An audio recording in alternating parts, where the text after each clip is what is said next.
Dans cette nouvelle vidéo, je vais aborder avec vous la question qui est dans toutes les têtes. Quelle est la meilleure bouillette? C'est prometteur comme titre, non? Et d'abord, est-ce qu'il y en a une? Aujourd'hui, en 2021. Et je vous parle d'une qui serait meilleure que toutes les autres et qui les surpasserait en toute occasion. Une qui ferait office de sauve-capot infaillible. Si c'est le cas, elle ne doit pas se trouver facilement, hein. Ou alors être très chère, hein. Mais on va creuser le sujet parce qu'on est entre nous, et que l'année dernière, il me semble avoir entendu quelquefois que certains avaient trouvé le Graal. Jusqu'au jour où l'impensable arriva. Je suis tellement impatient de vous faire découvrir ça, on se retrouve dans 10 secondes.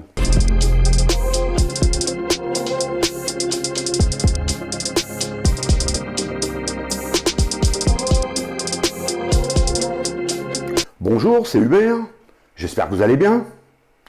Alors la saison de pêche 2021 va bientôt commencer, pour certains, hein. Et pour d'autres, dont je fais partie, les saisons suivent mais ne s'arrêtent jamais. Et bien qu'on nous ait amputé de plusieurs mois notre présence au bord de l'eau, et en plus les mois les plus propices à de belles pêches, hein, on est chaud là. Hein. On fait comme si on démarrait la saison. Hein. Allez, c'est parti. Alors le matos est aiguisé, le plein de la voiture est fait, la stratégie a été finement mise en place avec les potes. Reste juste à savoir les appâts qui vont débuter l'année avec nous. Ah oui, parce que les appâts de l'année dernière, c'est déjà du passé, hein. Et vu les nouveautés qui sont sorties en fin d'année, question appâts, il doit y avoir des pépites, hein. Et là, après en avoir longuement parlé entre nous, on n'est pas tous sur la même longueur d'onde, hein. Pourtant, on a relu tous les magazines stockés au fond du garage, hein, au cas où on aurait raté un truc, hein. On a même visionné plusieurs fois toutes les vidéos dispo sur YouTube, que ce soit les vidéos perso de carpistes ou celles des teams sponsors, hein. Et au final, on reste sur notre faim. Car il semblerait qu'ils aient tous l'appât qu'il faut obligatoirement pour réussir, parce que ils réussissent apparemment, hein. Sauf que nous, eh ben on sait pas lequel prendre, hein. C'est la merde, hein. Et en plus, on part bientôt, hein. Alors on a bien l'option de reprendre les bouillettes de l'année dernière, hein. Sauf que elles ne fonctionnaient pas tout le temps, hein. Pourtant, quand on les avait achetées, nos bouillettes, au salon de la carpe, hein, le mec du stand, hein, il nous avait dit que c'était les meilleures du marché, hein, avec les preuves à l'appui, hein, des photos, hein. Et là, en y réfléchissant, franchement, c'est même pas sûr, hein. Je pense que le mec nous a pas tout dit, hein. Ah ben ouais, parce qu'on a quand même fait quelques capots, hein. Ah ben ça c'est sûr, hein. Toutes les bouillettes de marque, c'est de la merde. C'est bien connu, hein. Et puis en plus, depuis qu'elles existent, et le nombre inimaginable de carpes qu'elles ont fait prendre, ça se saurait si c'était de la bonne qualité, hein. Et puis tous les mecs sponsors, c'est bien connu qu'ils ne pêchent qu'en fait qu'à la graine, hein. Faut pas croire, hein. Et que les bouillettes qu'ils reçoivent en dotation, ils les enterrent au fond du jardin pour faire du compost. Et c'est quand même des mazos les mecs, hein, d'aller mettre leur nom sur des appâts de merde qui font prendre des dizaines de milliers de carpes par an. Franchement moi, ça me viendrait même pas à l'esprit de faire la même chose, hein. Putain, vous vous dites, 5 minutes qu'il nous raconte des conneries, ça y est, le vieux il a disjoncté, hein. Non, en fait je me suis mis juste dans la peau des mecs à l'esprit torturé, hein. Un peu jaloux, qui font leur propre bouillette, de préférence pas chère, mais qui sont persuadés que seuls détiennent la science. Et qu'en fait, la totalité des fabricants sont des escrocs, qui s'en mettent plein les poches. Eh bien la seule chose que je dirais à ces messieurs, essayez donc de faire pareil avec vos propres recettes, puisque c'est de l'argent si facile. Parce que leur marge, et je parle des rouleurs indépendants, hein, pas des grosses sociétés qui généralement ont bien d'autres cordes à leurs arcs pour faire de la marge, hein. Donc on en revient à leur marge. Eh bien elle est là pour payer leur travail, hein. Aucun de nous ne travaille sans salaire, hein. Et je conçois très bien qu'on veuille rouler pour limiter le coût de production. Et encore, je suis pas sûr que lors de nos roulages intensifs, qu'au final on n'aurait pas mieux fait de faire un deal avec un rouleur pro et ainsi d'éviter des week-ends dans le garage et plutôt les passer au bord de l'eau, hein. Parce que rien n'est facile, hein. Élaborer une recette pour qu'elle soit efficace, pas chère, facilement roulable, et ensuite trouver les farines et les additifs de bonne qualité, n'a rien d'une promenade de santé, hein. D'ailleurs, une majorité des recettes élaborées par ces fameux druides que l'on trouve sur le net, hein, sont pas viables, quand on connaît bien les propriétés mécaniques des ingrédients cités. Et surtout, il faut éviter de faire croire aux autres qu'on est une terreur de la bouillette maison, hein, quand on enroule 20 kg par an.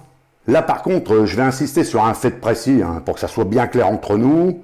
Si ces mêmes esprits retors veulent transformer mes dires et insinuer que je fais du lobbying pour les fabricants de bouillettes parce que je suis moi-même sponsorisé, déjà, ils se méprennent sur ma personne parce qu'ils ne me connaissent pas. Et par la même occasion, comme j'ai toujours l'habitude de mettre une petite note anatomique dans chacune de mes vidéos, eh bien, ils peuvent très cordialement se carrer leurs propos, je pense. Mise au point terminée, on reprend le sujet. Il y a des dizaines de milliers de carpistes qui utilisent des bouillettes du commerce avec de grandes satisfactions.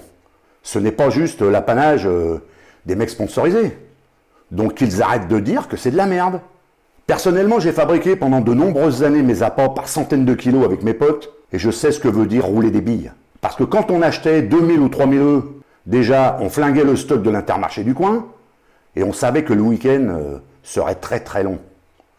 Maintenant, plus assez de temps pour cela. J'ai adoré le faire, mais aujourd'hui le temps passe très vite, et je préfère passer le temps au bord de l'eau plutôt que dans le garage. Mais cela reste vrai que lorsqu'on prend des carpes avec des bouillettes de sa fabrication, elles ont tout de suite une autre saveur. C'est très gratifiant. Et je vous rappelle que les rouleurs indépendants, qui aujourd'hui inondent le marché de bouillettes, ont été comme nous, de simples rouleurs de garage. Sauf que, ils ont eu le courage d'en faire une activité professionnelle. Je savais qu'en faisant une vidéo sur les bouillettes du commerce, ça ne serait pas une vidéo aseptisée, je me connais, je savais que j'allais être énervé dans certains paragraphes. Parce que j'en ai tellement entendu pendant 35 ans, et je les entends toujours, que j'ai l'impression d'être comme dans le film Un jour sans fin. Vous savez, le matin, je me lève et j'entends des conneries, le soir je me couche, et le lendemain c'est reparti. Oui, je suis sponsorisé, mais est-ce que depuis que vous visionnez mes vidéos, je vous ai bassiné avec le fait que les bouillettes dont je me sers sont les meilleures du marché? Non, simplement parce que ce soit une bouillette du commerce ou une bouillette maison, il n'y a aucune bouillette qui surpasse les autres. Elles peuvent être toutes bonnes à des moments précis et dans des endroits précis. Aucune n'est réellement universelle et ne fait prendre une plus grande quantité de carpes n'importe quand et absolument partout. Quand je vois le nombre de potes que j'ai et qui pêchent tous avec ou pour des marques différentes et ont des résultats de dingue, suivis de capots monumentales, eh ben je me dis qu'en fait, ils sont comme moi et que leurs échecs ne sont pas tous à mettre sur le compte des appâts utilisés. Alors, ce n'est pas un secret, mais maintenant vous savez tous que je suis sponsor par la société Rodd Hutchinson, ce qui pour moi est plus un honneur depuis 4 ans qu'autre chose, puisqu'ayant côtoyé cette immense légende qui a très largement contribué à tous nous réunir dans cette passion. Mais pour en revenir aux bouillettes, je me sers des bouillettes Rodd parce que j'y ai accès facilement et que comme elles me donnent toute satisfaction, eh ben tout est bien dans le meilleur des mondes. Et que pour les vidéos où j'en aurai besoin, je les ferai avec, forcément. Ensuite, vous ferez comme vous voudrez avec les marques que vous avez l'habitude d'utiliser. Il n'empêche que depuis mes débuts et mes nombreuses collaborations avec d'autres firmes, c'était la même chose. Certaines de ces firmes ont disparu du marché pour X raisons, d'autres sont toujours en place et ont le même succès avec leurs nouveaux collaborateurs. Donc, on peut en conclure que si depuis plus de 20 ans, ces mêmes sociétés vendent toujours de la bille, c'est qu'au bout du compte, elles sont pas si mauvaises que ça. Et attention, ne me faites pas dire ce que je n'ai pas dit. Je conçois que toutes les bouillettes du commerce ne sont pas excellentes. C'est un fait indéniable. Comme je vous l'ai déjà dit, avec des potes, on a été de gros rouleurs de garage. Des week-ends complets à pétrir, rouler, cuire, faire sécher et emballer des dizaines, voire des centaines de kilos de bouillettes. C'était un pur bonheur de le faire.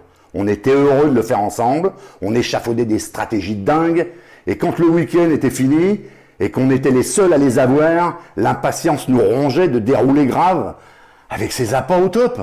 Et quand une fois à la pêche, on faisait des cartons après ces roulages intensifs, de vrais gamins au bord de l'eau, un pur bonheur de prendre autant de poissons avec des appâts de notre fabrication. Et franchement, je ne peux que vous dire de passer par cette étape, pour ceux qui ont le temps bien sûr. Fabriquer ces appâts reste une bonne école pour comprendre beaucoup de paramètres et se rendre compte que ce n'est pas si facile que cela, surtout quand on n'a pas le matos. Déjà perso, on est passé par des galères de dingue, Parce que dites-vous bien que dans les années 90, le matos de roulage était digne du Moyen-Âge. Quand on a pu avoir pistolets pneumatiques, robots planétaires et grandes tables de roulage de différents diamètres, la production a grandement augmenté. Maintenant, celui qui souhaite vraiment rouler a du matos à disposition, et surtout plein de tutos pour le faire. Nous, on n'avait que dalle. Et quelquefois, c'est vraiment parti en sucette. Des portes mal pétries, des bouillettes trouées au roulage parce que la pâte continue à gonfler, ou qui craquelaient par un manque d'humidité à cause de certaines farines ou semoules que l'on incorporait. On a tâtonné, mais surtout, on a aussi appris que rien n'est facile. Heureusement que tout n'est pas aussi noir, et parmi toutes les bouillettes en vente sur le marché français, il serait bien hasardeux d'avoir une opinion sur la totalité de celles-ci. Maintenant, les bouillettes prêtes à l'emploi intéressent surtout ceux qui, par manque de temps, ne peuvent prendre des heures sur le peu de temps de pêche qu'ils ont pour en fabriquer. Elles sont aussi destinées aux carpistes débutants, qui ne maîtrisent pas encore toutes les subtilités de la confection d'une bouillette, et pour qui prendre des carpes reste une chose primordiale. Parallèlement à cela, je connais des carpistes qui préfèrent s'en remettre totalement au savoir-faire des grandes marques réputées, et d'utiliser leurs bouillettes vendues dans le commerce, et de ne pas avoir de doute sur la qualité de l'appât, et de pouvoir, par ce fait, se consacrer pleinement à la recherche du poste et à leur pêche. Si l'on ne peut effectivement pas dire que tout ce qui est cher est automatiquement de bonne qualité, on peut en revanche se poser la question sur les bouillettes standards, de faible prix. Il est vrai que ces bouillettes dites standards et d'un prix d'appel défiant toute concurrence ont l'avantage d'être accessibles aux budgets les plus faibles, et il en faut. La question qui se pose alors, est-ce que le fait de pêcher avec ce genre de bouillette reste vraiment efficace d'un point de vue attraction envers les carpes par rapport à une association de simples graines? Personnellement, je suis convaincu que non. Il est néanmoins vrai que ces bouillettes prennent malgré tout du poisson. Mais quelles auraient été les prises engendrées avec des appâts de très bonne qualité? On ne peut pas le savoir, puisque ceci n'a pas été testé au même moment. Mais je le répète, c'est souvent la manière d'utiliser ces bouillettes qui leur fait prendre du poisson. Je réexplique. Si ces bouillettes sont utilisées de manière ponctuelle pour des pêches rapides, d'une journée, dans des étangs ayant de grosses densités de carpes issues d'élevage, il est fort probable que quelques-unes d'entre elles se feront prendre. Ce n'est pas, à mon avis, à mettre sur le compte de la valeur attractive des bouillettes. Et sur une session de pêche d'une semaine ou plus, je pense que la musique ne sera certainement pas la même. Comme je l'ai déjà dit, une des grandes satisfactions de la pêche à la carpe est d'en prendre avec les bouillettes que l'on a confectionnées soi-même. Cela renforce souvent l'envie de toujours aller plus loin.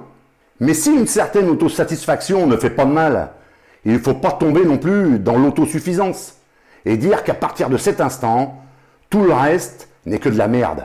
L'intérêt de les fabriquer soi-même, au lieu de les acheter toutes faites, est souvent plus dicté par l'envie d'y incorporer ses propres ingrédients que l'on veut tester et qui nous semblent plus intéressants. Alors oui, vous allez me dire « Oh non, c'est surtout le prix de revient ». Et cette phrase revient souvent car c'est le principal grief contre toutes les bouillettes prêtes à l'emploi. Néanmoins, pour la question du prix, lors de nos week-ends de roulage, lorsqu'on faisait réellement les comptes, on s'est aperçu très vite qu'avec le temps passé, le prix de la confection dépassait souvent celui des bouillettes du commerce. Si l'on a bien sûr pris garde d'utiliser des farines et des additifs de qualité. Et dites-vous bien que lorsque vous rajoutez dans les coûts le nombre et la qualité des ingrédients utilisés, la fabrication, l'emballage, la promotion, l'acheminement sur les points de vente et les marges du fabricant et du vendeur, les bouillettes de qualité du commerce ne peuvent pas descendre en dessous d'un prix de base raisonnable. Et que quand on essaye de vous faire croire le contraire, c'est uniquement du vent.